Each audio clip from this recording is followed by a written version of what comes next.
नमस्कार दर्शक बंधु इप्सिता किचन को आपण मानक अनेक अनेक स्वागत जनाऊँगी।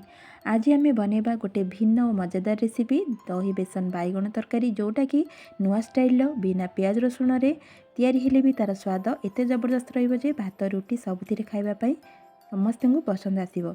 एथिपाई दुईटी बैगन को नहीं बैगन को देखु एमती लंबा सेप्र छोट छोट करके काटिकी रखी माने पतला करके ताकू पानी रे पकईदेवे सांगे सांगे काटिकी ना कला पड़ीजिव। गोटे कप फ्रेश दही को नहीं 4 ରୁ 5 स्पून बेसन को रखी गैस रे कड़े बसैकी से तेल को दे दूची।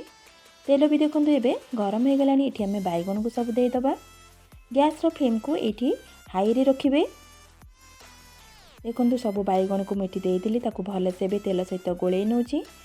गोले सारा पर 5 मिनिट पर्यंत ताकू कवर करदेबा हाई फ्लेम रे जहाँद्वारा कि बैगनटा पूरा भाजी हो। देखो 5 मिनिट हो गलानी। एबे कवर काढ़ी बैगन कलर पूरा चेंज हो जाइए, पूरा लाइट गोल्डन कलर हो जाइए। आउ टिके ताकू भाजी नबा। देखो पूरा कलर चेंज हो गलानी, बैगन भी पूरा भाजी हो गलानी। एठी आमे ताकू प्लेट को काढ़ी नबा। देखो बैगन को सब प्लेट को काढ़ी नौची। टिके कसी बैगन नेबे जहाँद्वारा कि तरकारी बहुत ही टेस्टी लगे खाइबापी। बैगन को सब काढ़ी नेली। गोटे मिक्सिंग बाउल नहीं जावा से दही को देदबा,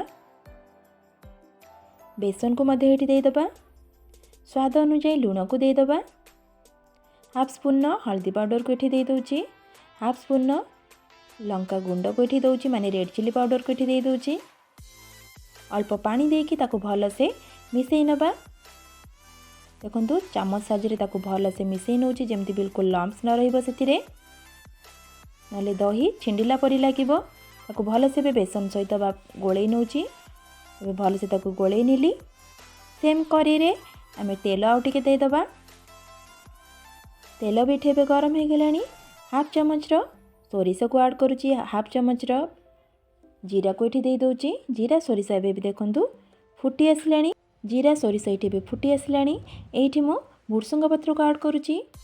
ताकू टिके समय पे भाजी नेबा। भुर्सुंग पत्र भी देखो ये भाजी हो गलानी। एठी हमें भाजी के जो बैगन रखिले ताकू ये देदबा। ताकू ये भल से गोले नौची।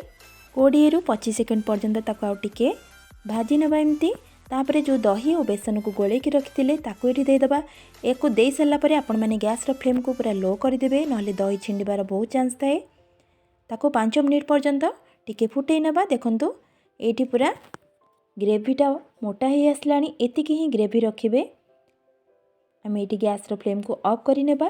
ताले देखंतु दर्शक बंधु केते क्रीमी टेस्टी ये दही बेसन बैगन तरकारी गरमा गरम भात और रुटी सहित खाइले स्वाद पूरा जबरदस्त हो। ताले निश्चय आपण माने बनैबे। बनै सारा परे आपण मानक मतामत मते कमेंट सेक्शन में जणाइबे। जदि आपण मानक वीडियोटी भल लागिथिबो प्लीज गोटे लाइक करि नेबे आउ चैनल को सब्सक्राइब करि नेबे। ताले आज पई रहउची नमस्कार।